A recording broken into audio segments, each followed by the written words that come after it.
And welcome back to the Breakaway USA show. I'm your host, David, and tonight we have such an eventful night. Oh, yeah, we do. Oh, my God. The topics are going to be great, right, fellas? We have an exclusive interview with Lindsey Graham and Kendall Bailey, who are both just on the Whatever podcast. So we're going to hear about their experience on the Whatever podcast. We also have James O'Keefe releasing some interesting footage regarding the whole how the CIA went after Trump. So you don't want to go anywhere because we're going to be talking about that and showing the entire video here. Maybe not the entire video. We also have our meme reaction, of course. Meme reaction of the week, the best meme of the week. And Breakaway USA crew, well, actually Fabian attended the UCLA encampment. So we're going to hear about how that went with him. And of course, we can't end the weekend or the week, excuse me, and start the weekend without Kev's quick hits. And as always, we got that at the very end. And of course, as always, I got Fabian and Kev joining me tonight. So excited. Welcome, everyone. Yeah, it's going to be a great show because we are your pivotal source for the most compelling and urgent news stories of the week. And of course, like David said, my name is Fabian Garcia. And alongside me, as always, we have Mr. Kevin Fairs and Mr. David Kate. And we are going to bring you some critical analysis and unique perspective on what is shaping our world. And David is going to take it away.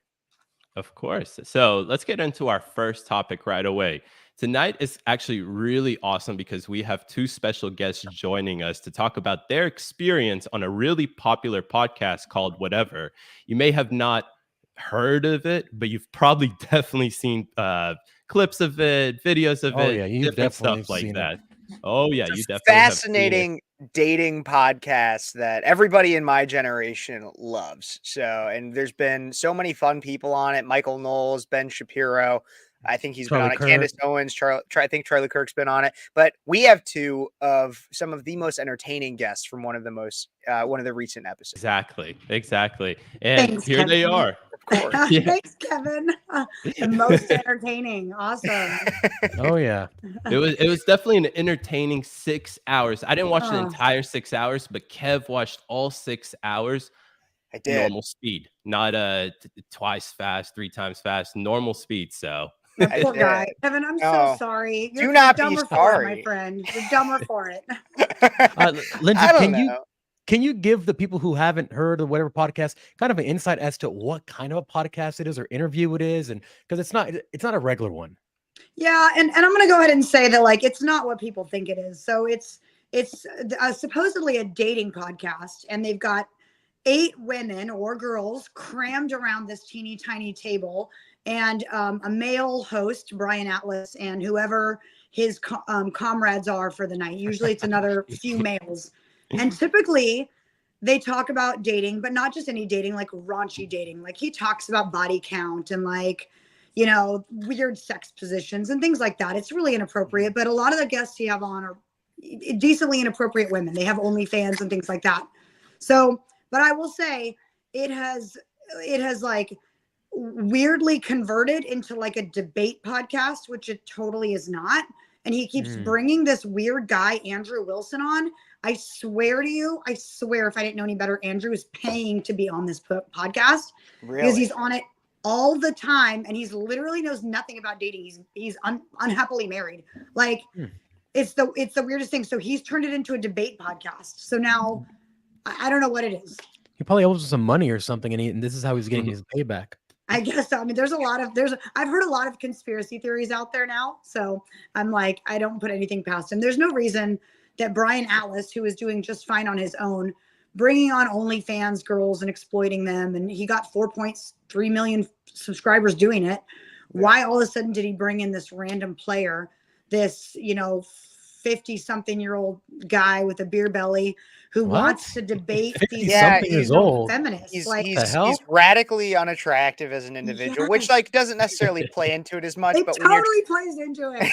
It shouldn't. It shouldn't. Exactly. But then when you're in here trying to tell people, like, young attractive women, like all of you guys, young attractive women, about how they're supposed to be and everything, it makes you just while you're sitting there on some high horse, like you're not fit yourself, you're not taking care of yourself mentally, physically, emotionally by any means, and trying to tell all these people. And yes, some of them that were there, the young person in love with the tree, named Yeah. Alien. Like, no, Whoa. like that person by no means is well adjusted as much as Andrew No. is, but No. it's disgusting. But I'm curious, how does one actually go about getting on? Because you said you think that there's a possibility maybe Andrew's paying or something. I know that's all unconfirmed, but how did you go about getting onto this podcast?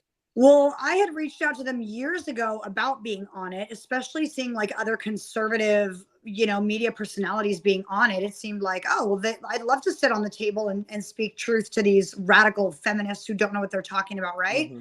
And so it seemed like the desirable thing to do, be on the whatever podcast. Like it has so much clout, like unnecessarily, by the way. And I'm a conservative media personality. So my thought was I would be the Candace Owens. I'd be the Michael Knowles, the Charlie Kirk. But like, he didn't do his research. I don't know who recruited us. I don't know who said, come on. Like they were messaging us on Instagram. Like, can you come this date? And I was like, no, this date, no, this date, no. Finally, we found a date. And I think that they just had no idea who Kendall and I were because they just threw us at the table like any other chick. And then, of course, as you saw, poor Kevin, we never really had a chance to talk about like, hey, by the way, we're like raging conservatives over here. But even if we would have gotten a word in edgewise, Andrew is so set in his like pedestal of patriarchy. This like the old fat guy. Yes, old fat guy. Okay. Yeah. And up close, he has like gray, black outlined teeth too, which like just adds to it. Of course he does. Disgusting. Yeah. Disgusting. From smoking like 3 cigarettes. Well, Howard Stern had the little black midget Beetlejuice who had those same kind of teeth. So maybe it's like a thing. The thing. If I want to grow my podcast, I need a nasty tooth dude to my left. Lindsay, and from like the recent whatever podcast that I've seen, he has like 2 people behind him, like a girl and a guy, and they're dressed in what's that's up with been all a of thing. that? Yeah. So they're like random players in the game. Like that guy in his soldier costume, he acted like security earlier in the night. He like wanded us down and like took our shoes and all this stuff, and then put on this really weird costume and then just sits in the background and make faces. Can you imagine like what kind of job do you have where you just sit there for 6 hours? And if somebody were to get up and go to the restroom, Brian would yell at him to go take their spot so it would look like no one was missing from the table. So it must be like, for Brian, it must be like a weird like visionary kind of thing where he has to have someone at the table.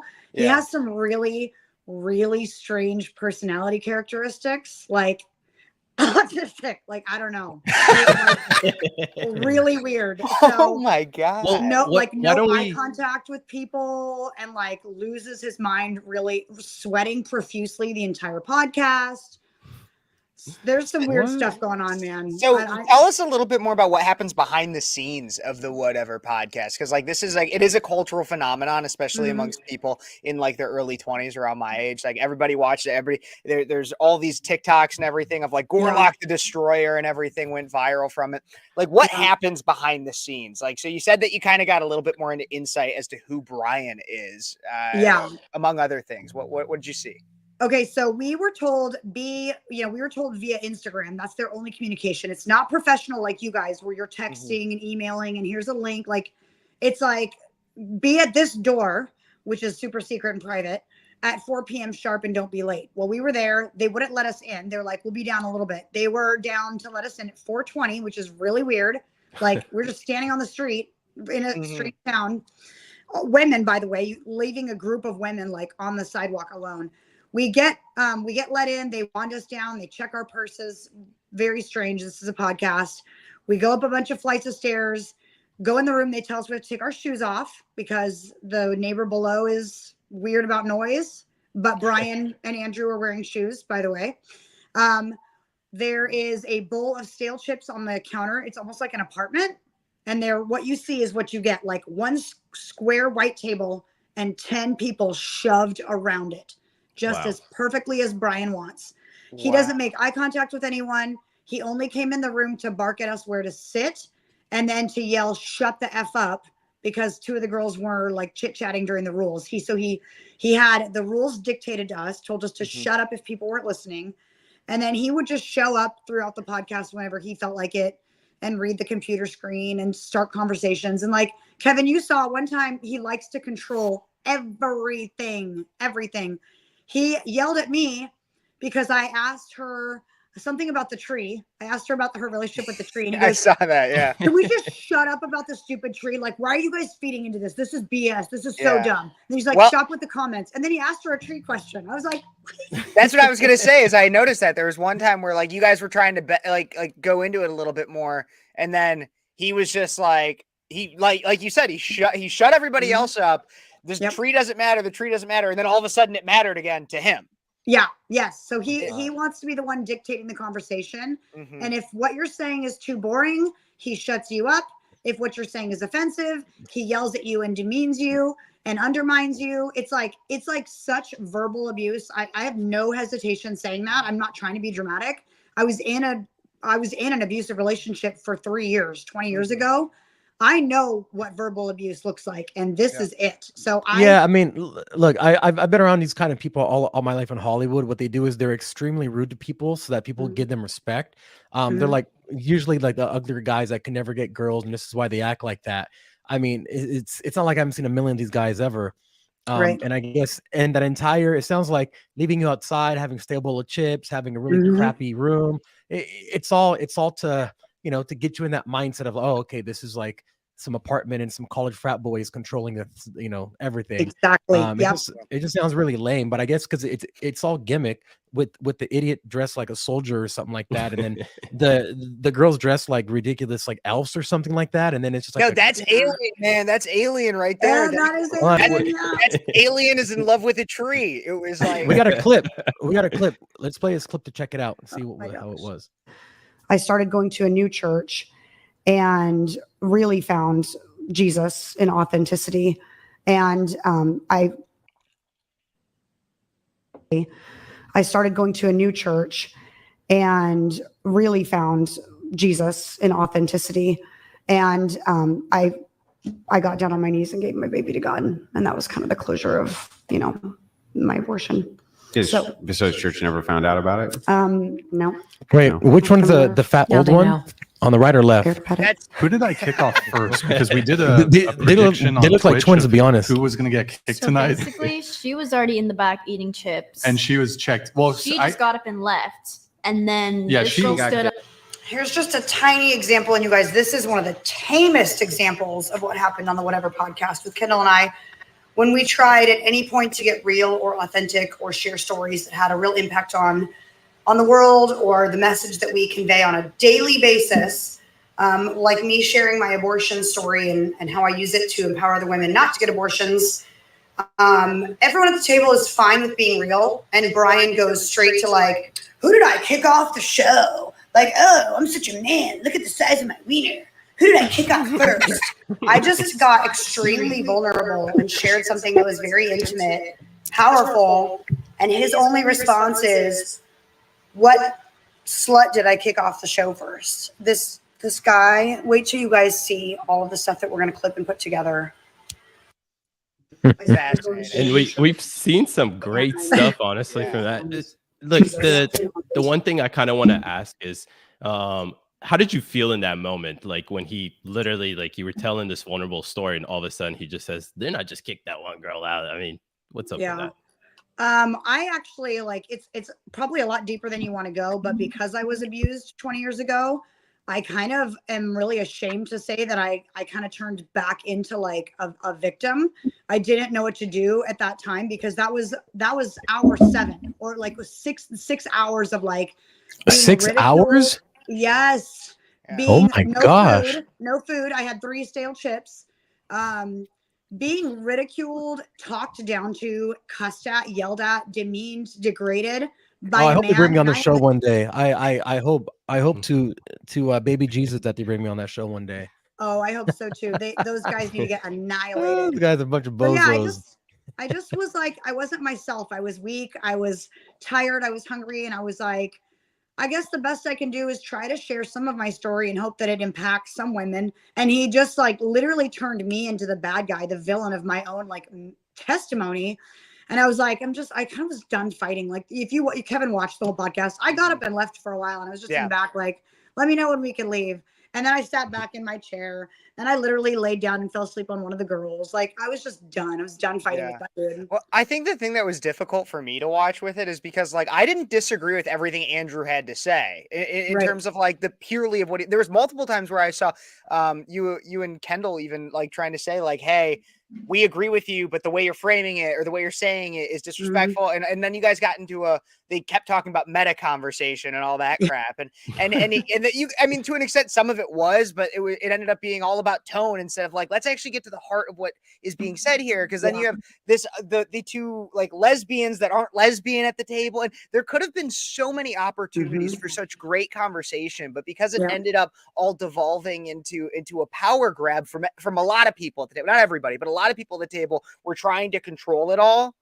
And whenever Brian would lose control, it seemed like then everything just kept going to absolute shit. Wait, sorry. Just again, who's the old fat guy? Is it Brian or what's that's the other guy? Andrew? That's Andrew. Okay, and it's Brian's show. It's allegedly Brian's show, but he brings Andrew on, old fat guy, almost every and show. the other guy is a younger chubby guy. One's old and fat, one's younger and chubby. The younger chubby is Andrew. Younger chubby sweaty. Younger chubby sweaty. Or younger is Brian. Brian, and then Andrew's the old guy. But it was a fascinating show because there were so many opportunities for good conversation. I mean, you and Kendall were generally normal, and then you had some just wild experiences that I was really excited to hear about. But it all just devolved so quickly. It was it's so sad. But if it's any consolation, we are actually in contact with 3 of those girls from that show. And we're actually able to like have conversations with them and minister to them outside of it. So I really feel like it really sucked for us. It really sucked. Yeah. I'm fine talking about it now, but it really put me in like kind of a weird emotional place for like 4 or 5 days because of my abuse history. And now I'm like, dude, God totally had a reason for us to be there. It was to minister to these women, and we're making real change outside of the Whatever podcast. Do you think with all that, because that sounds amazing, but do you think there would be any chance that if we were to do some kind of a live stream where we could get everybody or as many people that you're still in contact with and have like a real conversation, I think that'd be epic. If you could get them all, like everyone keeps saying someone needs to start a Whatever podcast, but like it actually treats people, like bring these women on and minister to them. Instead of humiliate and degrade them for clicks and money. Wait, so what do they talk about? I'm sorry, I've never seen it, but for 6 hours, is it just like nonsense? Just this. He asks everyone that comes on beforehand, and mind you, Kendall and I didn't fill out the information. We're public figures. We don't have to answer your stupid questions. He wants to know like, what's your craziest dating story? Are you in a relationship? What's your status? Have you ever, like just weird dating? What's your job? Where do you live? What's the longest relationship you've been in? So he makes it out like it's dating questions. But then when he gets these girls on, he's really looking to like exploit them as whores, essentially. Like, and just make fun of them. I mean, I'll be honest, no matter who you are, Andrew and Brian will literally find a way to turn it into like, you're a whore, you're below us, you're not even worthy to be here, but great story. Like that is the goal. Those are the typical guys that didn't get into the clubs in Hollywood and they're just mad and they're outside and they're like, I'm going to start a podcast and get all these girls and I'm going to be the man because it's my kingdom. Yeah, I've seen it a million times. I mean, and that's who the subscribers are. Those guys are both hurt. Yeah, those guys are both insecure. Subscribers are. It's not good men like you. It's a bunch of beta males that have been hurt by a woman or 2 women or 3 women, and now they hate women. And so they're on there paying $200 to make a comment that's read out loud that degrades one of the girls. So when I say it's like people are paying to humiliate these women, that's literally what's happening. And Brian's taking all the money. Yeah. The feeling the first time I saw the Whatever podcast, I felt like that they were trying to portray it as if you've ever seen Fresh and Fit's podcast but a conservative angle to it. And the more I would see it, I'm like, this seems like an OnlyFans agency. But the one thing that just doesn't click to me is why conservative figures like Charlie Kirk, I saw Isabel Brown, Candace Owens, they go on this show and they never really spoke out against it or anything like that. What do you think happened there? Or this is what I think, and I don't know this, but I think that you and me and is Fabian, right? Fabian. I know, like I know I'm gonna pronounce it wrong. It was the same. We've all seen the viral clips, but nobody subjects themselves to watching the 6 hours. So the only thing you know about it is the viral clips, right? I would be surprised if Charlie's team, Michael Knowles' team, Isabel Brown's team, they all were like, "Hey, this thing looks popular. Let's get you on it." None of them knew what they were in for. But one thing that happened is Brian knew who they were. So he was like, "I'm going to set you next to me and I'm going to be on my best behavior." And everybody has been saying he is not even remotely the same person when he had Charlie Kirk next to him or Candace Owens. He was like so polite and put together, like he was keeping himself put together to show off for them so that he wouldn't ruin his reputation. And he did not know who Kendall and I were. So he didn't like, even my friend Kristen is very, very smart. And she was watching and she's like, "Why is Lindsay sitting in the middle of the table like an OnlyFans girl? Like, why?" That's the question I actually had. Yeah. It's like you and Kendall are, like you said, you guys are public figures. You speak at events. Trump was over here praising you the other like a couple of weeks ago, which is insane on its own. Oh my gosh. But he set you around the table with these OnlyFans chicks and everything, rather than being the conservative guest or whatever guest, right? Majority of the guests I see coming on there are conservative. That's why I say that. But I was so confused about that. It is weird. But I will say I'm glad. Like, I would not, if I could go back, I wouldn't want to have been sat next to him to, you know, drop bombs on these feminists or whatever. Even in love, you could still drop truth bombs that could go viral. But I would not want to sit on that side of the table and be associated with him, knowing now who he is. I wouldn't want to be on his side. And so I am so glad that it happened the way it happened, that they didn't know who we were and that they treated us like the garbage that they treat these other women, because I may not have an OnlyFans. And when you have an OnlyFans, you're disrespecting yourself, but no one deserves to be talked to the way Andrew talks to people. And he talks to every woman like that, not just hookers or prostitutes or sluts. Like, every woman is below him. And so knowing that, I'm like, dude, I'm sticking up for these women. This is radically abusive. Yeah. Like, again, I'm sorry, I don't know their names, but old fat guy or younger chubby guy. You guys want me on? Hit me up, baby. Fabian Lux on Instagram. Brian in the LA area, so perfect. They didn't know what to do with a real man on that show. Yeah, that's the thing, is they would never invite me on because they're beta males. Yeah, absolutely. That is that's a little bit of like kind of what happened too. Is, you know, Candace Owens obviously is a strong woman. All these conservative women that have gone on are strong women, but they didn't know what to do with Kendall and I when they sat us at the table without knowing who we were, and we were strong women. It was like they were so caught off guard, they just had to like shrink into their normal behavior, which is, let's just yell at them until they shut up. Yep. The worst mistake that could have happened for them, but I think that's the best thing that could have happened to y'all, because now we see whatever is all about, what Brian is all about, because they have a big network. And like you're saying, I mean, yeah, these women may be doing OnlyFans and whatnot, but you shouldn't put them down, because if you're trying to get them out of there, like that Nala Fitness girl who just came out, you know, as a Christian now and everything, right? I mean, that's the stories you want to see. And by putting these girls down, I don't think you're going to ever achieve that. No. And, you know, the call to action is not like boycott, whatever, cancel, whatever. Like, if they get shut down, that is a huge blessing to society. Honestly, if Brian Ellis goes bankrupt and can't do this. But my big thing is exactly what you've said, David, which is all these conservative icons have gone on. And then guess what? Whatever isn't making themselves viral, we are literally making them viral for him by using conservative icons going on.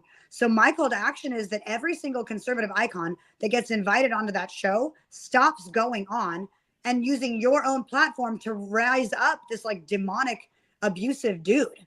Yeah.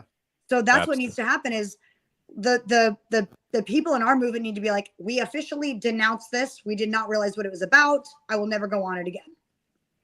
No, I completely agree there. 100%. And I definitely think that Lindsay, there's a potential where if you would like to collaborate on something, even every once in a while, where we find a way to create the conservative and good Jesus-based, Christ-based version of the Whatever podcast. I think that'd be a fascinating venture. I think that'd be amazing. Lindsay, we had such a great time with you. Honestly, you're always such an awesome guest. What happened to my boo? What happened to my boo, Kendall?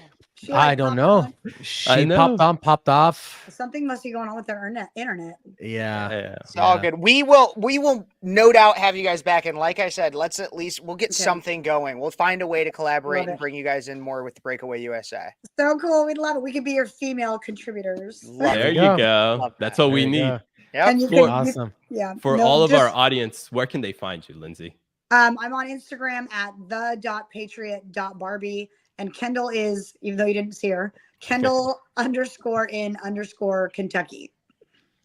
Perfect. Wonderful. Thank you. Thanks, Thank you guys. so much for Lindsay. being on. I God had a bless great you. time. God bless You you. too. Thank you. Hey, and thanks for your work at UCLA, Fabian. Oh, Stay tuned for that. I know, Stay I We're gonna tuned. talk about that. Okay. We'll talk about it later on. Bye, All guys. right, everyone. We will be here. We'll be right back after this short commercial break.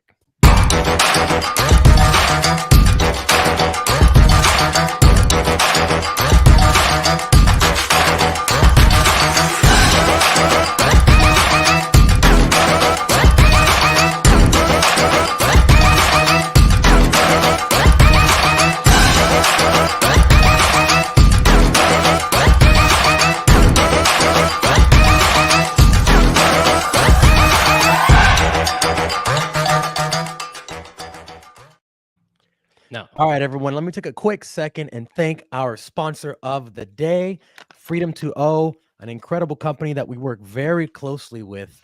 If you haven't heard about them, they're a unique company that is fighting unapologetically to preserve the freedom of speech while ensuring that you stay hydrated.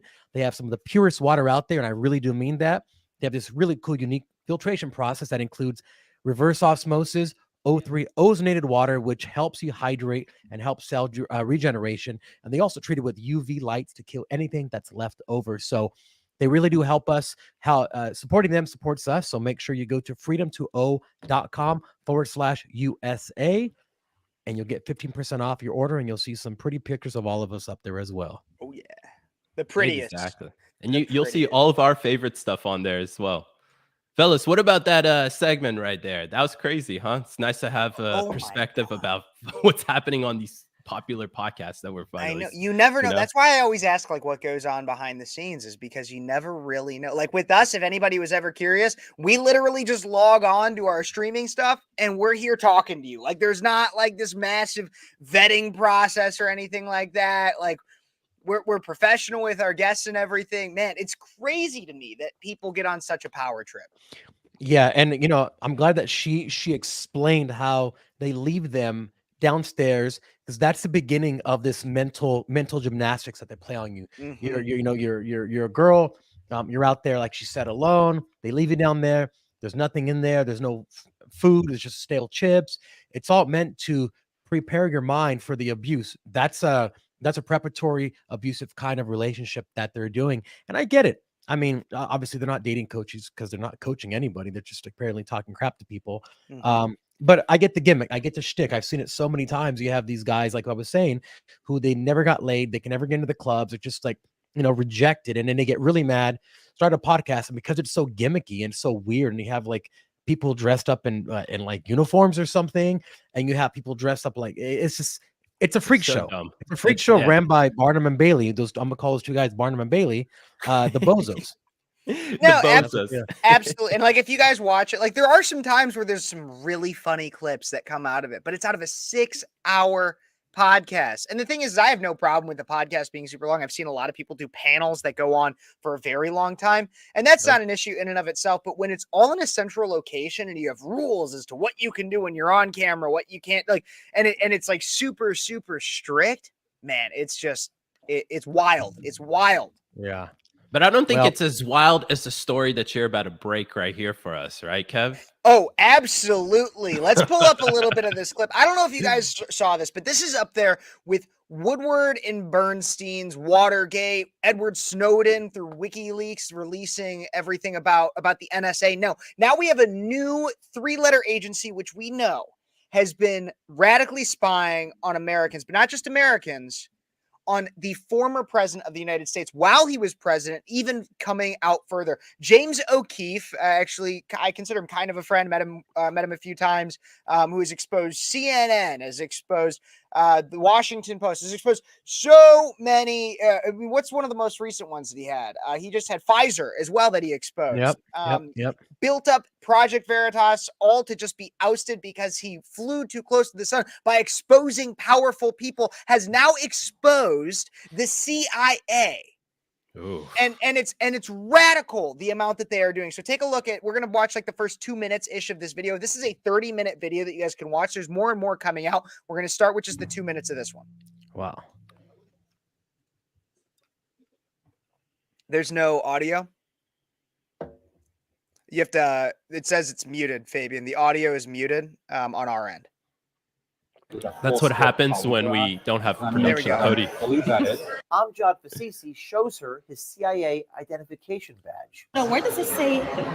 Doesn't. Hey, that's the point. That's the point. What's CMC?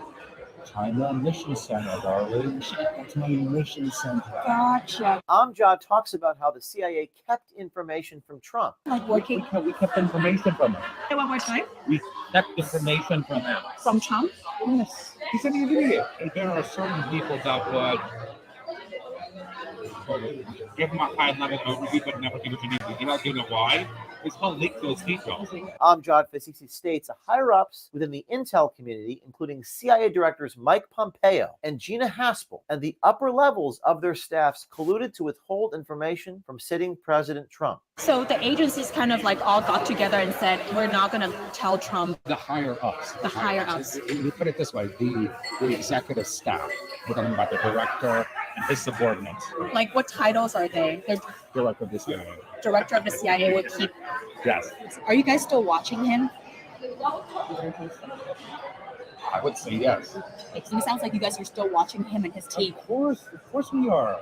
Nothing goes by without somebody watching. Amjad Fasisi also states as fact that Trump is under constant surveillance and even claims they are spying on his ex-wife. And we also have people that monitor his ex-wife. So you guys All are right, we can take a pause there. So here's the thing with this story that we're learning, and there's, it goes more into the full half hour, but the biggest parts of it are to know that our CIA, the CIA, the Central Intelligence Agency, that is supposed to be the hub for the president to be able to understand pretty much everything that's going on in and outside the country as is necessary for him to be able to do his job, withheld information from the president, who is supposed to be the commander-in-chief, withheld information from him while he was president because the bureaucracies, decided that he couldn't be trusted. Along with that, they surveil him when he's acting as a private citizen and throughout his campaign while under direction of a new president. And yet you'll still have people, so much so that they're even still spying on his ex-wife. And they will claim that they're nonpartisan, or that Joe Biden has nothing to do with these indictments, or that there is no such thing as election interference, when in reality, our own bureaucracies are clarified to be doing this. Baby, what are your thoughts? You know, this is something that we kind of all knew, but it's incredible to see how easy information is given to people just so that they can get laid, because all these guys, including the gay ones that are giving all this information out, they're doing it over dinner with females or males just to try to impress them to get laid. This makes me think we have this massive high standard of CIA agents. Oh my gosh, because of all the books we've read and the movies we've seen, there's some secret undercover ninjas. This shatters all of that. Everything you've learned about the intelligence agency can be gotten so easy. Imagine what China has. Imagine what every other intelligence agency around the world has. If James O'Keefe can get this so easily, how secure are we really? No, exactly, Fabian. And you make a lot of good points. First of all, I don't know if anybody's actually truly shocked. We've known this for a while, that essentially the administrative state is persecuting its opposition. And who's its current opposition? It's actually Donald Trump. And the thing that we saw in the clip there is that wasn't just happening during his administration, but it's currently happening right now. That means that you have actively an opposing party that's in power right now, using the leverage of the government to go after its political opposition. And we always talk about this, that Trump is being persecuted, conservatives are being persecuted, but it always sounds like buzzwords, right? And finally, here's some evidence about what we're talking about. Yeah, it's a conspiracy. I put my tinfoil hat on TV and everything like that. But what is this? Is this a conspiracy? It's a conspiracy against a political opponent. That's what it is. Absolutely. And in fact, everybody wanted to know, since this is all about Trump, it really is, everybody wanted to know what Trump had to say about it. And I believe I have a video to be pulled up actually of Trump responding to this bombshell report. Do we have that clip? Yeah, it's pretty incredible that James O'Keefe, he was in Trump Tower with Trump, and Trump gave his opinion on this. Oh, and wow. We're going to watch it. Yeah, it's pretty. This just happened today, I think, actually. That's badass. About how the CIA directors withheld information from you. What's shocking to see how stupid somebody can be. If this guy's for real, going to get rid of him. CIA, Central Intelligence Agency. This is not an intelligent guy to be openly talking, walk up and starts asking questions and talking that way. So he may be bragging or showing off to some young lady. I have no idea the conditions under which he spoke, but I'd get rid of him real fast. If he's for real, get rid of him. My God. See, that's the craziest thing to me about this, is that he finds out that his entire life has been scrutinized by the Central Intelligence Agency. I mean, I'm sure he already kind of knew it. I mean, he's been talking, I'm sure he already kind of knew it, but it becomes public info that is undeniable at this point. And his whole thing is instead of being like, wow, this is a really sad state of America or anything, he's just like, this guy, he says he works for the intelligence agencies, but he's obviously not very intelligent. He's kind of an idiot. I was surprised he didn't just go like a retard. Some would say he's a retard. I'm surprised it didn't just pull that out, but that's what it was about. He ended up just lambasting the guy. Typical Trump. He must be just trying to flatter a woman. He's trying to get his willy wet, but who knows? Who knows? He can't even get his willy wet. So and exactly that. He doesn't seem surprised at all. I mean, think about how much he knows that he hasn't talked about, right? So I was under the assumption that maybe he was going to be a little more surprised, and he was just like, yeah, duh, this guy's an idiot, get rid of him. What else is new? Yeah, James, what else is new? I feel like the reason Trump is not surprised, and we can literally see that in the video, he's making fun of this, like we're making fun of that right now, is because 8 years ago, the leader of the Senate, Chuck Schumer, told him on live TV on MSNBC that if you screw around with the intelligence community, they have a billion ways how they're going to go after you. And look, ever since 2016, ever since Trump became the president, I guess 2017, they've been going after him. Actually, I stand corrected. They've been going after him since he was president-elect, even before president-elect, right? The intelligence agencies were always hungry after President Trump. And that's why he's not surprised. That's why, honestly, we're not surprised on the panel here, where it's a bombshell news story that we have to share with you guys. But this, the main idea that the intelligence community is going after former President Trump, soon to be President Trump again, hopefully, is not new, fellas. Yeah. This is something that, one could look at just 6 months ago when the CIA was basically, they were outed for doing a really, really bad things. And the next day, Congress voted to give, I believe it was a Pentagon or the CIA, but they voted to give one of the intelligence agencies a whole new building, billions of dollars, a few days after they were just caught doing something extremely, extremely bad. Why else would you do that as a congressperson unless you're scared of them? And I've heard, I forget who said this. He said that the Senate Intelligence Committee, whose job it is to oversee the intelligence agencies, they themselves are scared of the intelligence agencies if they vote against them too often, or if they say too that's too what many things. that's what Tucker was saying on Joe Rogan. Tucker. And he said yeah, they're all afraid, like they're basically being held hostage by the 3-letter agencies because they're worried they're gonna put like kitty porn or something on their devices, because and that's like the minimum of what they'll do. Like they're afraid at the minimum that they'll get kitty porn on their computer. Like that means that there's worse things that could happen to them. It's insane. It's insane. Our elected officials are held hostage, and not to like negate some of the blame among some of these people that vote for some of the most heinous things.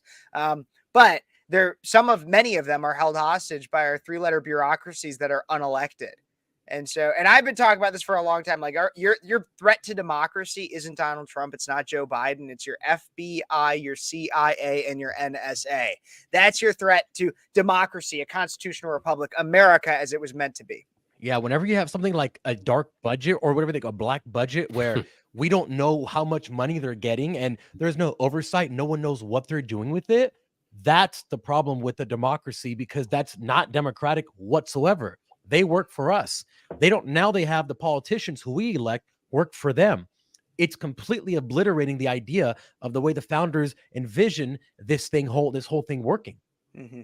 Just to go back to what the video was all about, with them like withholding information from President Trump when he was the president, in a sense, isn't this illegal treason, borderline treason? I mean, how can you be an official? Like it or not, the president of the United States is the executive. He's the head of state. So that means everybody beneath him, regardless of how much you may oppose him or disagree with him or believe that he's weak or whatever it is, you still have to report to him or her, if that'll ever happen. But it's crazy, guys. I mean, they're spying on him. They're disrespecting him. That's why, look, I believe the CIA, FBI may get grilled for this is actually a good concept, but I've said this in the past, the way it is right now, it's corrupted. You can't trust the bureaucrats that are in there because of things like we just saw right now. So hopefully when he wins in November, hopefully he doesn't tear down the FBI and the CIA, because again, I think those are good institutions, good ideas, but they need to be grounded with good individuals, good principles, values, all that good stuff.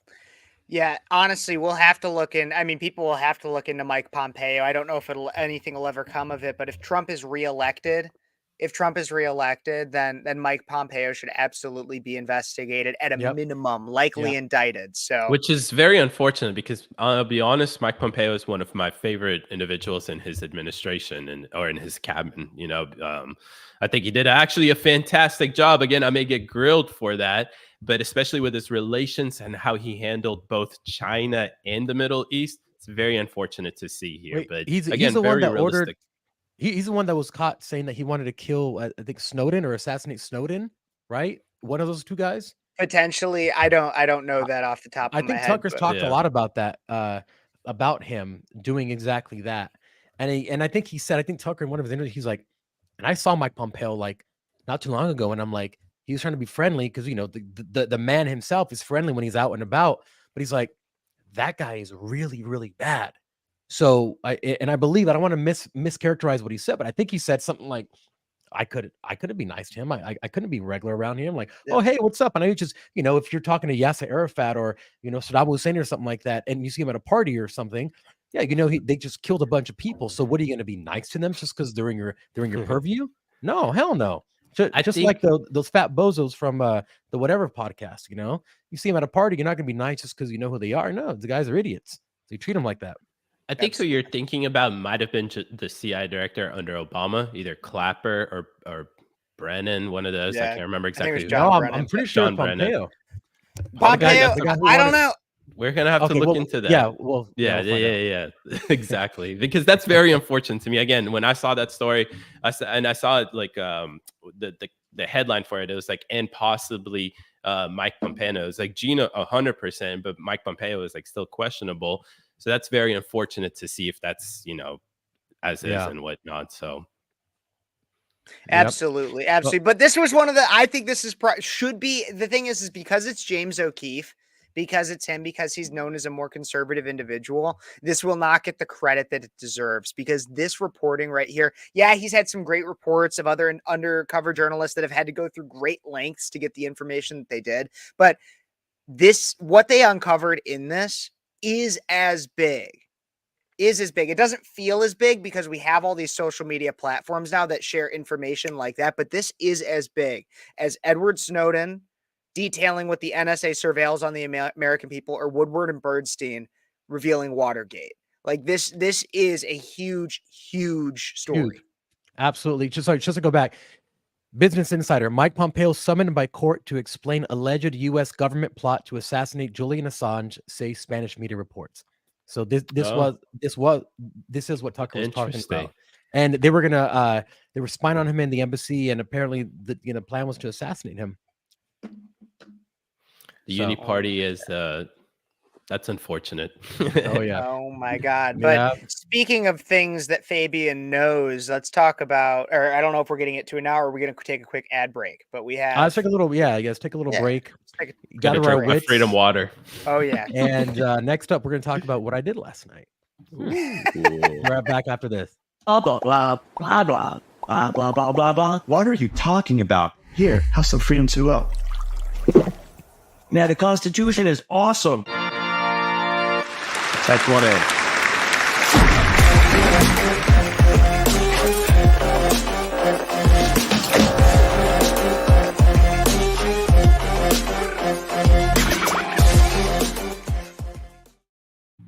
Well, I had quite an interesting night last night. What did I do, everyone? Well, I decided to go to the final countdown, the final boss, the final fight, where you're fighting Shao Kahn in Mortal Kombat. I went to the UCLA protest, the Palestinian protest. Now, just to give you some backstory, the night before, so 2 nights ago, there was a massive brawl between the Israeli counter-protesters and the Palestinian protesters, and the cops did not intervene. I've heard for like hours. Some people were saying it was hours, like 2 to 3 hours that they didn't intervene. People went to the hospital, people got hurt, etc. There's weapons being used. So tonight, or rather last night, the cops were saying we're going to move this encampment off, and they were calling all the troops. There's this Twitter page called People's City Council Group or something like that, and they were saying we never back down. We'll bring everyone. We're going to show the cops who's boss tonight. We need everyone there. So I went. And I want to show just a little clip about what happened last night. So let's watch this clip really quickly.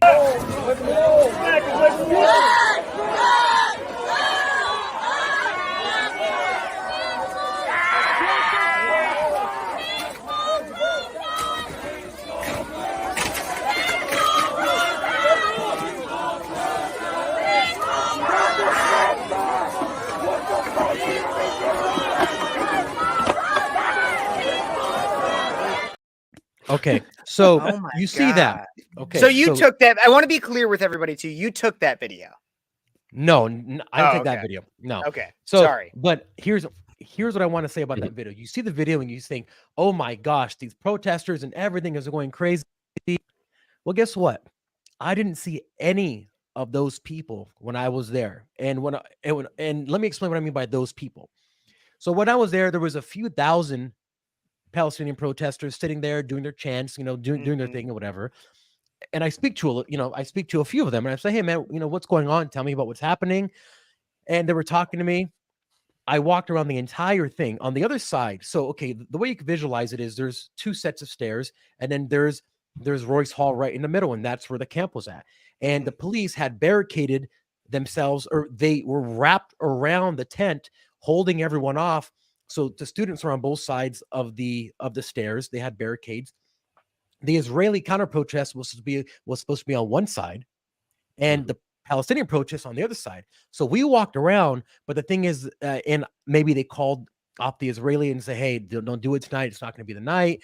But it was all Palestinian protesters, and everybody there. And I walked around the entire thing. I saw all the barricades, and everybody was super chill. Sure, there were some people, you could tell there were spotters for the organized Antifa, BLM, Summer of Love type organizations that were being paid.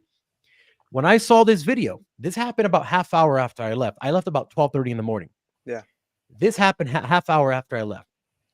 I did not see any of those people. And I'm gonna play it again for 10 seconds. I want you to notice how they all have the same helmets on, how they all have shields, how they all have umbrellas, how they're all organized in a wall.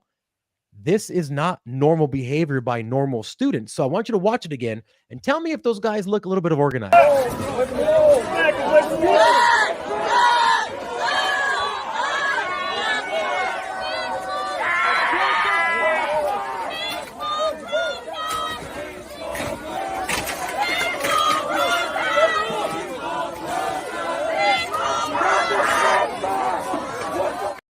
Now, the last thing is in that video, when they had the piece of wood or whatever that was, and the cop ripped it away, somebody from the back passed another one over, handed to someone, and that person handed it to the front line, and that person had another one right in front of them.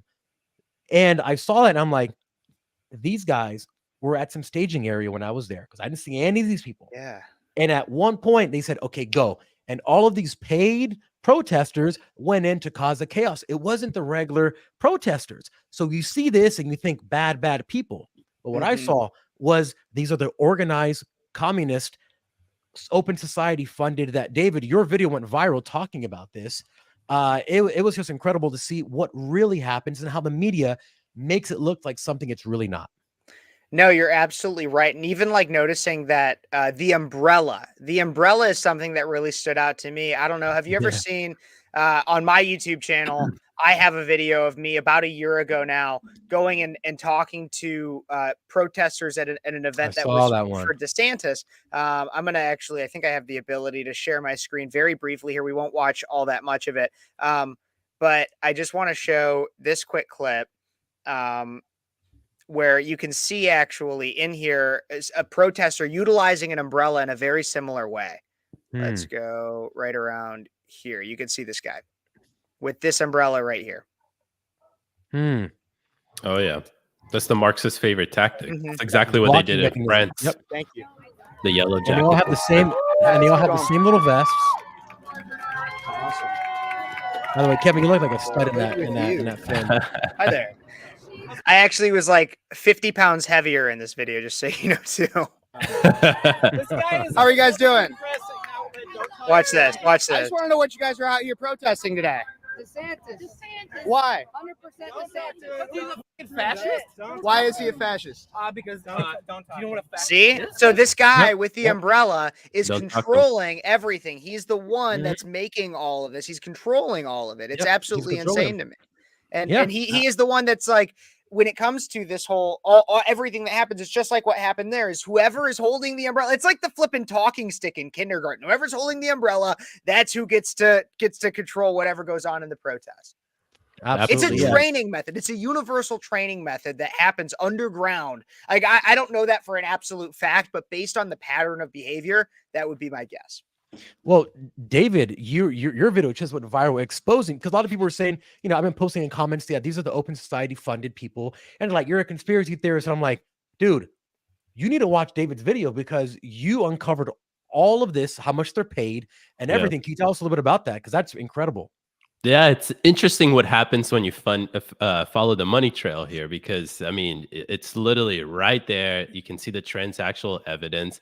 So a lot of these students are being gathered together because they have some emotional social justice attachment to what is happening in Israel, right? And these are a bunch of 18, 19, 20-year-olds, right? Organizations understand that, hey, if we can organize them, then this can become a very powerful political tool that we can use. So the very bottom of it, of course, you have the students and these campus-based organizations like Students for Justice in Palestine, they name it, and all these creative ways that they figure out, right?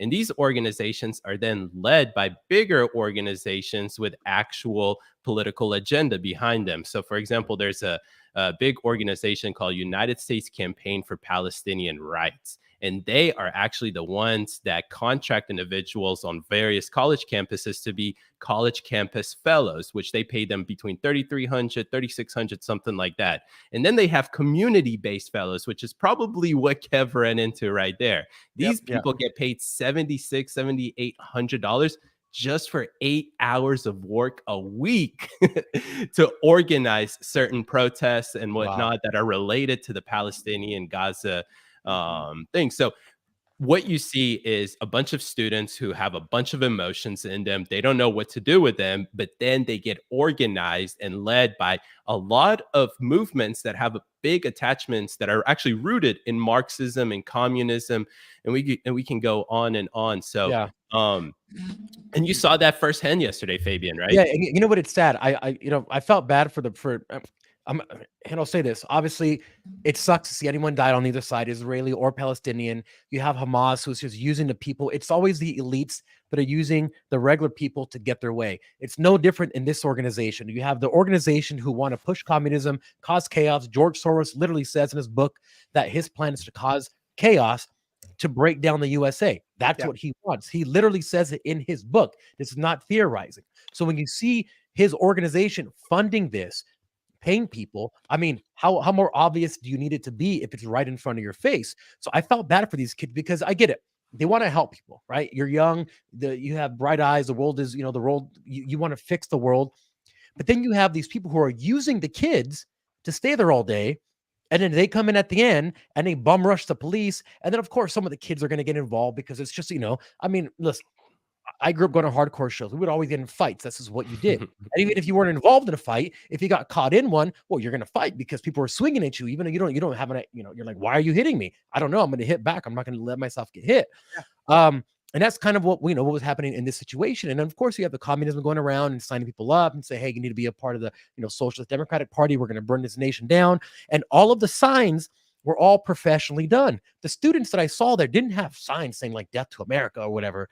But I did see one that said, it's not from the river to the sea anymore. It says from Palestine to Mexico, the walls have got to go. So I can see them. And this doesn't even rhyme. Done sign. Doesn't even rhyme. But I can see, the regular kids looking at this saying, oh, I guess this is what we should maybe go for. Maybe, okay, so this is the new thing now. And it's just using these kids. And it's sad. And I mean, they don't even look like students. We saw one of the mug shots today come out. These guys look like they're like, in their 30s on campus. Oh, yeah. It's sad. To just go back to quickly the whole idea of like creating chaos and everything. We've heard Yuri Bezmenov's interview. He talks about this, that the very first step is demoralization. Well, I think we can all agree that a bunch of these people are already demoralized, right? And what is the second step? Is to destabilize the country. Right. So we're in this interesting phase right now where we've experienced destabilization in 2020 with the Summer of Love riots by the BLM and sponsored by your beautiful Democratic Party right there. and now we're seeing something very, very interesting because this isn't even political affiliation. You have people from both sides. Right. So very interesting destabilization moment. Absolutely. And here's what happened with all this. And there's my comment. I said, play stupid games, win stupid prizes. And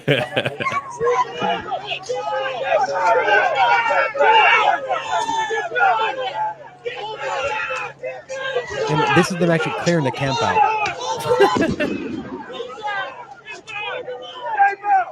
Get back! Get back! Get back! Get back! Yeah, and you know what? I give credit to these officers because there was a lot of protesters there, and they had and not only that, but they had to use restraint because there's cameras everywhere. I mean, there's literally guys right next to someone getting beat with the camera shining it, in their face. So they have to do their job without using the maximum amount of force that they could to alleviate the situation, which is kind of weird. Absolutely. Well, at the end of the day, too, these students, though, they've I think they got charged with trespassing, although this is on a college campus. Actually, what it was is that they ruled it as an illegal assembly, right? Yeah. So, yeah, I mean, look, there's consequences at the end of the day. If you're going to go protest, if you're going to build these encampment tent cities that look like homeless places, then, hey, at some point you're going to run into some sort of consequences. Yeah, here's the last video I'll play really quick because this one's very insightful. And this was shot by someone named so Street People of Los Angeles, incredible page, posted this. It's one of their people who go in. This guy or these people, I don't know who it is, snuck in and was actually inside of the camp.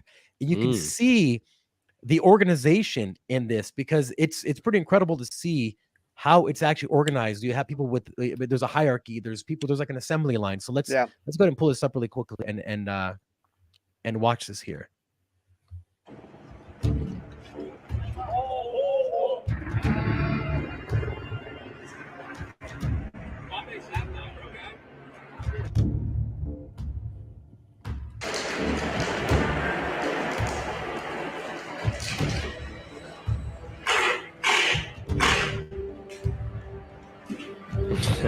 That's something funny about that.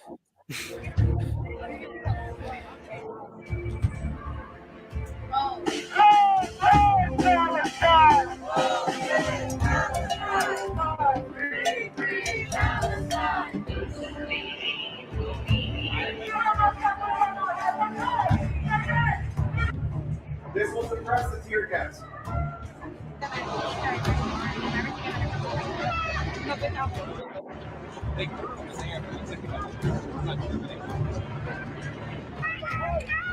By the way, that was a medic tent.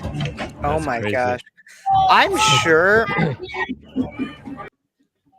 sure as we watch these things that there's got to be a way to reverse engineer exactly the structure of how all of this goes down, because like I'm thinking about it. I posted to my Twitter. I thought it might get more views on it. I guess not, because it wasn't as sexy as the ones that have fights and everything. But I posted to my Twitter yesterday, or X, that Illinois State University, my alma mater, started having a type of encampment come up. No, there was not massive fights at it. It was pro-Palestinian protesters, kind of pitiful, like probably around like 20 to 30 people out there, and they were screaming a lot of the same crap, like from the river to the sea, blah blah blah blah blah. We hate Jews, we get it.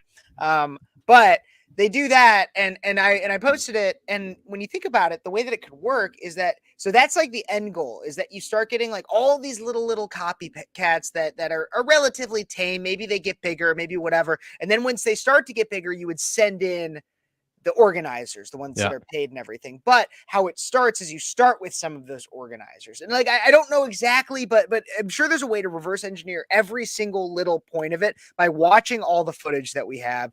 And maybe that's something we work on doing, but I just find it like there's got to be a way to really figure out exactly what the strategy and plan is. And then also compare it all the way back to like 2020 with Black Lives Matter. That's exactly what I was going to say. Yep.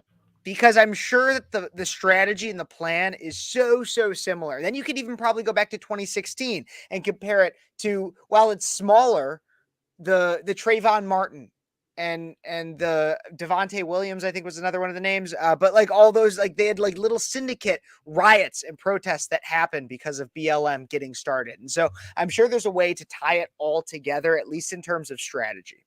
Yeah, absolutely. I think that does it for Fabian being at UCLA for the night. Yeah, I hope you learned something. I know, right? People pay $90,000 and don't learn shit. So that's very true. All right, fellas, why don't we go to Kev's quick hits? Time for Kev's quick hits, everybody. Let's go.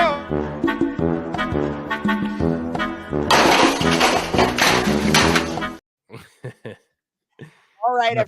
The first quick hit today. I'm so excited to be sharing this with you because it's something that I've been talking about for quite a while. The United Methodist Church is absolutely corrupt. Like, you should not be a by any means. I don't know your guys' denominations, but if you're a Methodist, you probably shouldn't be one, because out of the Associated Press, the United Methodists repeal longstanding ban on LGBTQ clergy. And so if you did not know, Methodist Church has been going through this kind of rift where about half of them believe that being gay is okay, despite the book of Leviticus saying the exact opposite.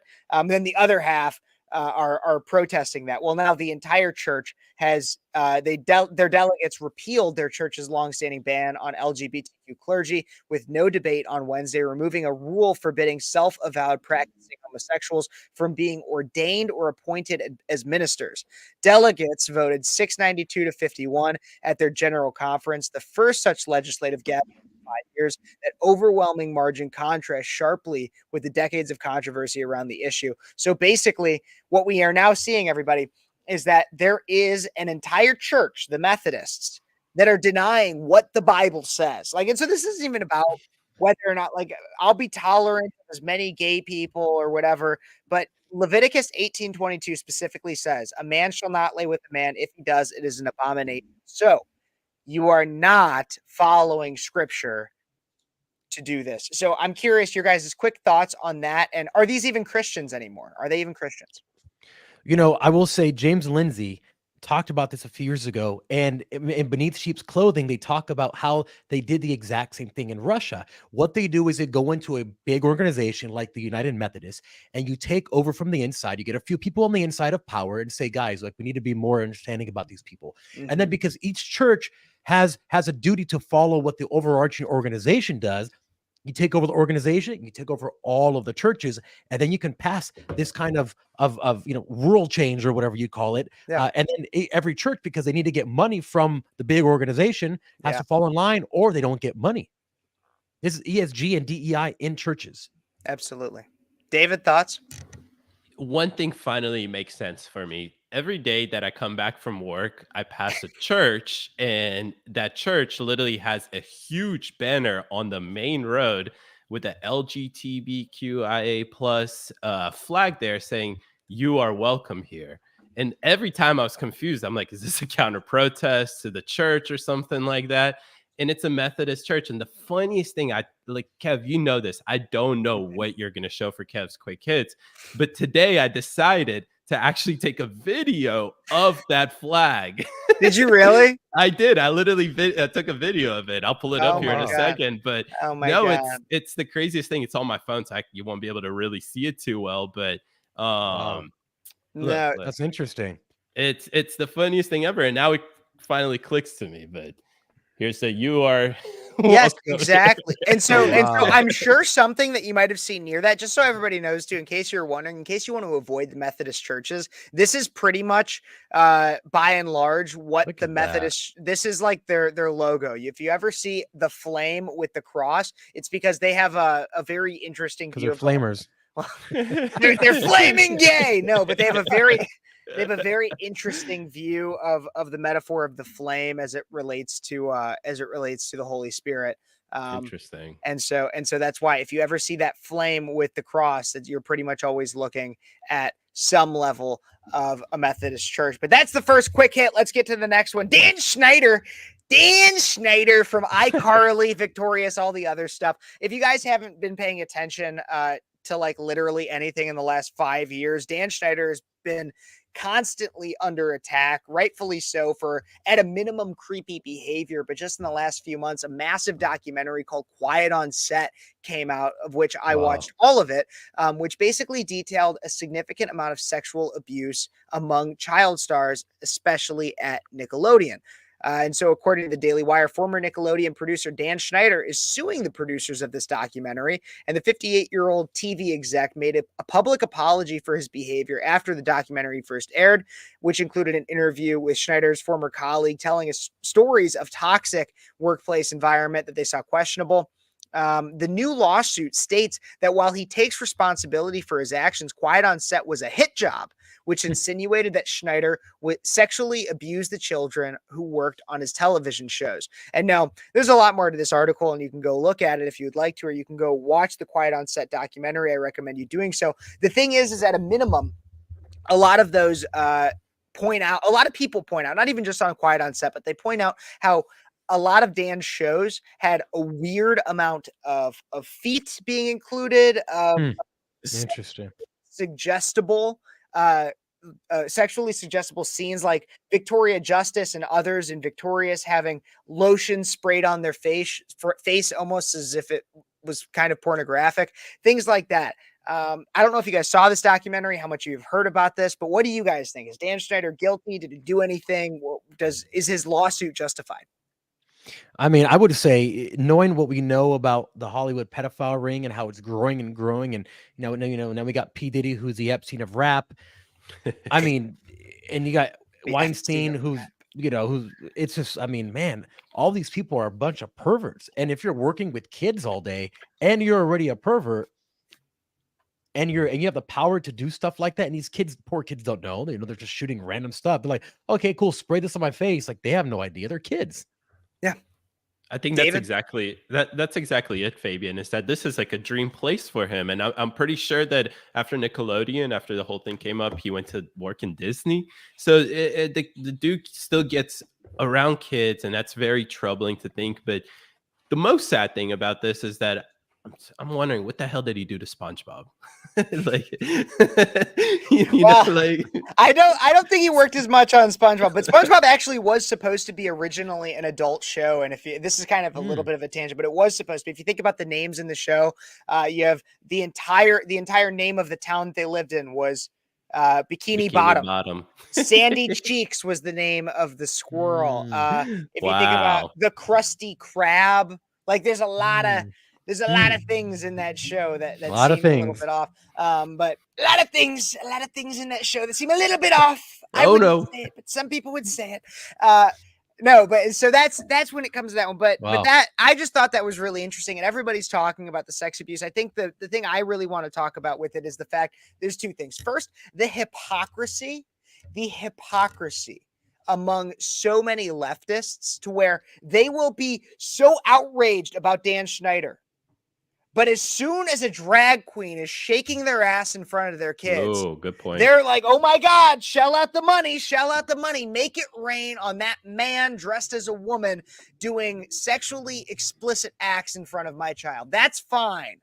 But Dan Schneider shows some feet on iCarly, and that's where they get all mad. Like, both are bad. I'm not going to defend either of them. Both are bad, but stop being double standard.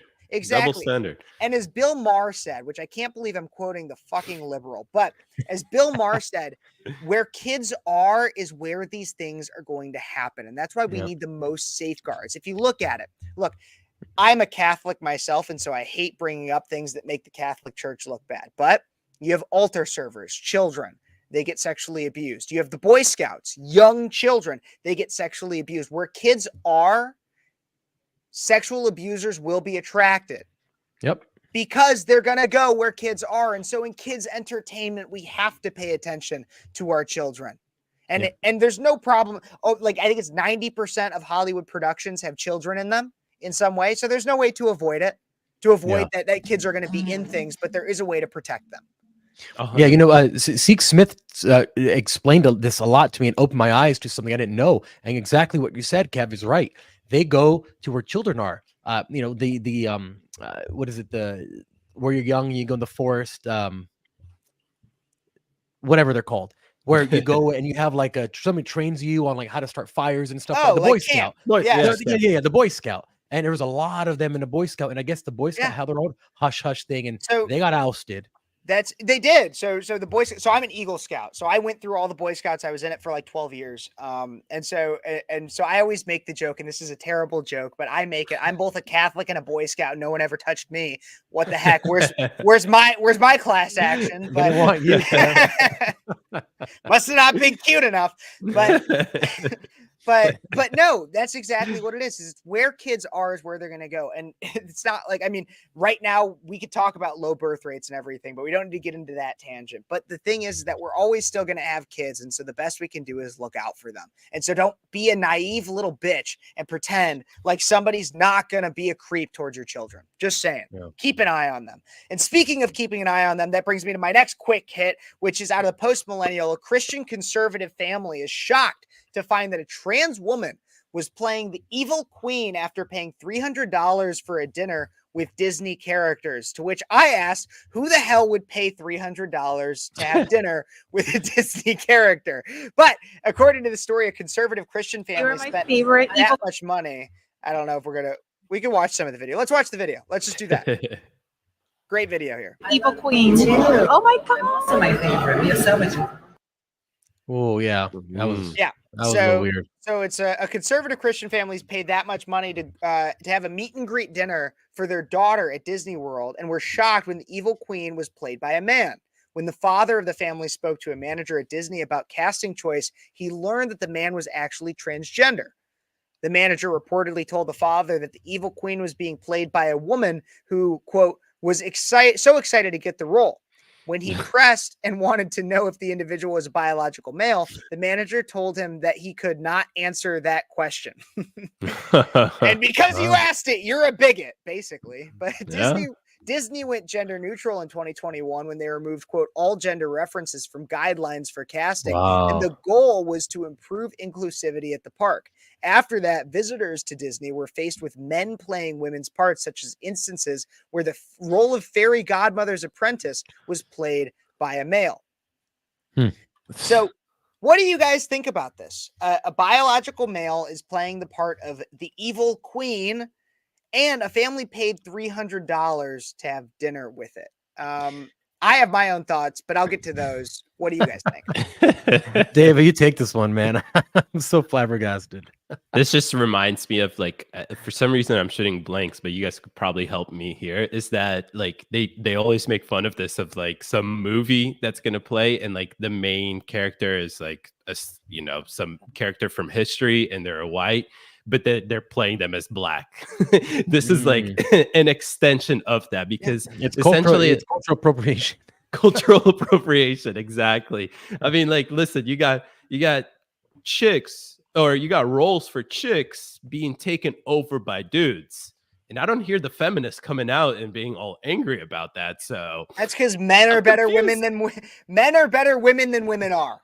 Yeah. We're so much better than women. She's the man. She's the man. About that, I will say this: the best straight guy on television is played by a gay guy, Barney from How I Met Your Mother, and the best gay man is played by a straight man, the guy from Modern Family, the fatter guy. Yeah, he's actually straight, and I'm like, this is the opposite. It's pretty incredible, but I mean, I think you make a point there, though, Fabian, and the fact that it's acting. If you're good at it, do that. Yeah. But I don't think the thing is when it comes to this instances, I don't think it's about acting. I think it's about the inclusivity stuff. And and to where my problem comes with this is not about the transgender thing. I mean, we could go back to the whole conversation about how they're going to be where kids are, the groomers, the pedophiles, everything like that. That's why we've seen, if you look at it, there's constant arrests of child pornography charges and molestations from people that worked for Disney, from low-level park employees up. But I digress when I bring up that point. The thing is that if this family paid $300 to have $300, which I blame the family first off for paying that much for a stupid flipping dinner for a meet and greet. But $300 to play with an actor, they should have at least been told that the evil queen was going to be a king pretending to be a queen. Like, they should have been at least told that, like, from a business transaction standpoint.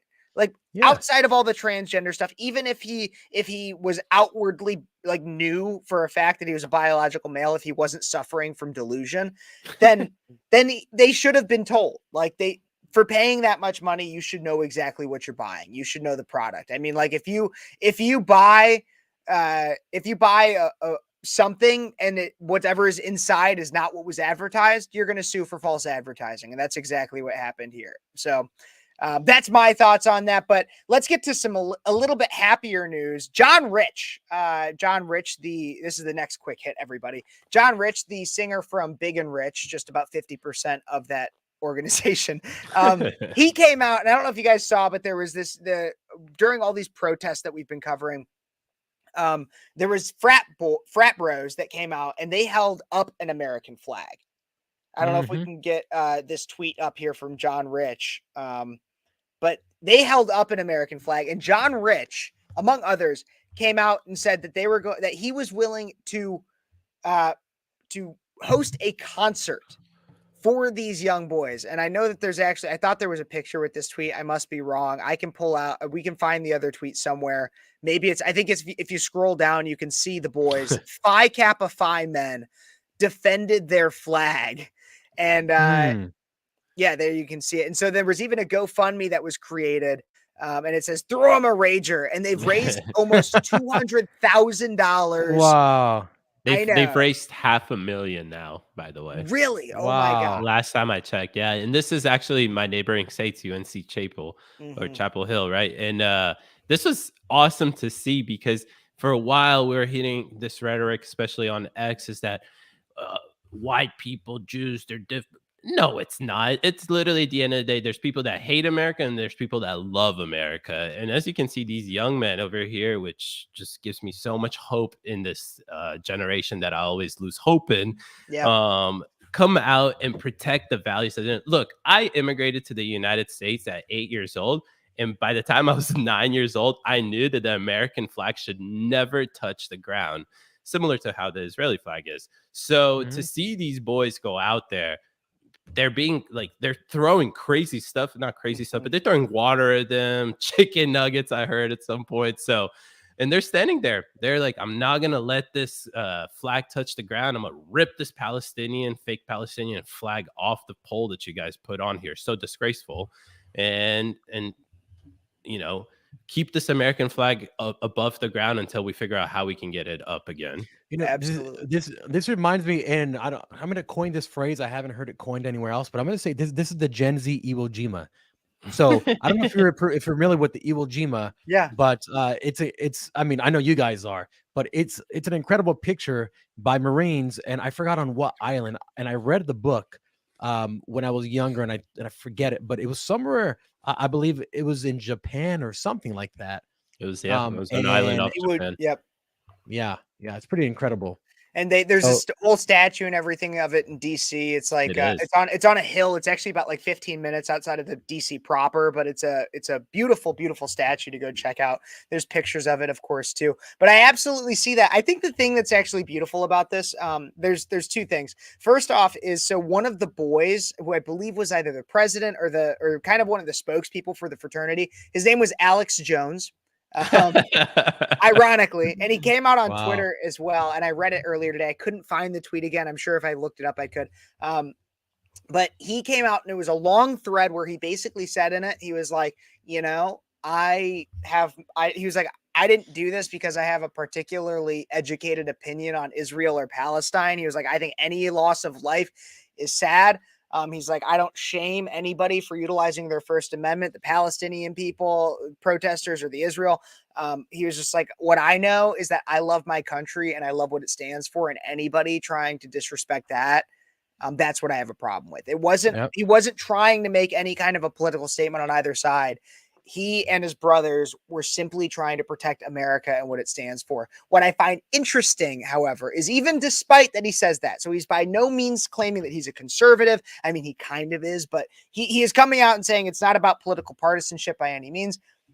The only people that came out and supported the GoFundMe, that pushed the idea of John Rich coming out, being a celebrity and coming out and saying he would, the only people were those that are on the conservative side. What does that tell you? Yeah. It just furthers the whole point that these people just hate America, right? And in the last, I'll ask you guys, in the last 5 years, between the right and the left in America, who has chanted the loudest that they hate America, hate American values, that it's a white supremacist country based on absolute racism and everything like that? It's been the left. Well, it's sad. No, you know, it's sad because so the left is obsessed with being intelligent, right? You know, they're obsessed with being smart. And what they've done is they've told kids, if you're smart, then you have to do what we tell you. Yeah. But if you're smart, you would think critically about anything, anybody who tells you, do what I say and don't ask questions, because that just doesn't make a lot of sense. No, absolutely. And the left took me out right there. Sorry, fellas. The left took, because you called him out. Because you called him out. But David is absolutely, I mean, Fabian, you're right too, but David was absolutely right, is that people hate America. And speaking of people that hate America, it's both the LGBTQ people and the British. And we have a little bit of both in this next clip. And educators. This is a triple whammy. Take a look and a listen to this clip, Libs of TikTok, for our final quick hit, everybody. Boom, boom. Did you know we deliver LGBT plus workshops for schools? Hi, I'm Jack. I'm the workshops leader here at Popinolli. I work directly with schools to deliver super fun, age-appropriate workshops to primary school kids from across the UK. Okay. From introducing ideas about family diversity to learning about the history of Pride. Our sessions allow a safe space for children to learn and understand about LGBT plus identities. We encourage children and teachers to ask questions, share their experiences and thoughts to ultimately help our next generation grow up, not just to be more accepting, but to celebrate difference. If you're interested in some workshops for your school, just drop me a line at info@popandolly.com. Jesus. Oh my God. What do you guys think? Are you guys going to drop him a line at info@popandolly.com? Wait. His shirt says Ollie, Jack, they, them. And it has a rainbow, and he has a pink hat, and he has these crazy like butterfly looking glasses. Like what could this person teach you other than how to eat soy? I don't understand. Like, what's he going to teach you? I don't know. Maybe how to lower your testosterone count. Here's the funny thing to me is that we just saw an updated new flag for LGBTQ and all that stuff, right? So how do they exactly teach all of this stuff? They have to come in every 2-3 weeks and update the kids like, hey, listen, it's kind of a genius business plan. Like, I'm not gonna lie, it's a genius business plan. If you keep changing all the shit and then you're like, oh my God, you gotta learn it. You gotta learn it. Ollie, where are you, Ollie? You gotta teach the kids about the new stuff. Then you're gonna constantly, you're creating your own revenue stream by basically saying you're a bigot if you don't learn it, but we're also gonna change it on you every 3 for $10.99 a month. Like, you can't be $10.99 a month. Yeah. If you don't pay, you're a bigot. I know that this was in the UK, but here's something that will make you feel pretty bad is that your US taxpayers' money is actually going to similar programs, especially I just saw in the recent bill that they passed is that they subsidize $1.5 million to an organization for LGBTQ kids clothing. So the kids at schools can get clothes that are LGBTQ friendly, which is like your Target Tuck friendly BS stuff and whatnot. Look, I got a way that you can save a lot of money. Just if you're gonna go through all that trouble, just give the clothes that are made for a second grader, give them to fifth graders. It fits the exact same purpose. It's gonna be super tight. I mean, that's easy. See what I mean? The government hired me. I can save you some money. The government doesn't like to save money. No. You know that. Just wants to collect your money and burn it. They like to steal your money. Absolutely. But yeah, that's what's happening in American classrooms just as much as it's happening globally. And in reality, I believe it's a spiritual war. One of which, and that's why we started Quick Hits with the gays infiltrating the United Methodist Church, and they're also infiltrating your schools. And so the reality, maybe consider just getting out of anything government, anything government funded, anything government subsidized. The CIA is going to spy on you no matter what. The schools are going to turn you gay, and your church might even try to do that too. And so is a fluoride in your water. Yeah. And that's what we drink. Freedom water because it has no fluoride. Perfect segue. That's amazing. But that's Kev's Quick Hits for today. Boom, boom, boom, boom, boom. Yes, sir. And before we get out of here, guys, we want to quickly, again, shout out our sponsor, Freedom 2.0. They do amazing work. They let us talk crap on whoever we like. They don't say anything. I mean, it's not like they don't let us. Like, we're going to do it anyway. Amazing. But they've never been like, hey, guys, you kind of said, some stuff. No, they're like, hey, that's amazing. And because they really, truly back to freedom of speech because they've never said anything other than like, hey, that was great. We like what you said. We said the fluoride, like the water will make you gay. And they're like, that's amazing because it has no fluoride. Alex Jones approves. Oh, yeah. So check them out, freedom20.com/USA. And also, if you want to make sure that you stay up with everything that we are doing, make sure you go to our Telegram group. It's where we post all of our updates as well as things that we can't talk about on any other social platform because we'll get even more shadow banned. Brianna just had her TikTok deleted last week. David was demonetized on his 90,000 YouTube subscribers. I've been deleted off TikTok. I am so shadow banned on Instagram right now.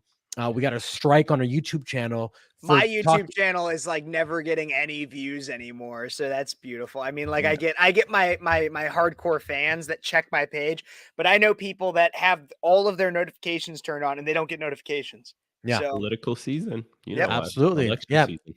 And we called it. We said it's only going to get worse and worse up until November.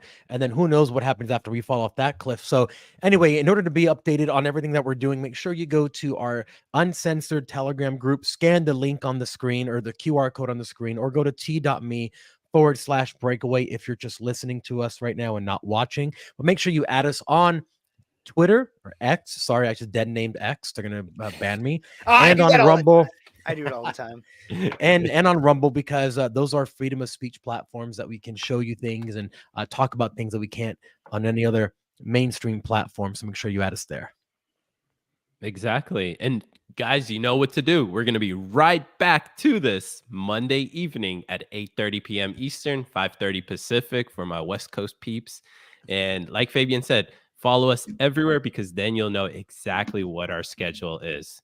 And if you don't, and well, I want to make sure before we end out too, make sure you're following all of us too, because it's not just for anybody who just tunes in on Mondays and Thursdays, or just on my channel or Fabian's or on David's. Like, all of us have our own individual stuff that we post our own individual content on. So if you want to go check out my channel, Speechless with Kev, if you want to go check out David on his YouTube channel, Fabian on his Instagram and everything. I don't know if you have your own YouTube channel. I'm sorry. But like, I know that we all have, and I think most of them, pretty much all of it, can be found through our link tree. With just a little bit of work. So if you're looking for more content from people that are doing the work, not ordering gag orders on Candace Owens or and I'm not going to name any names here.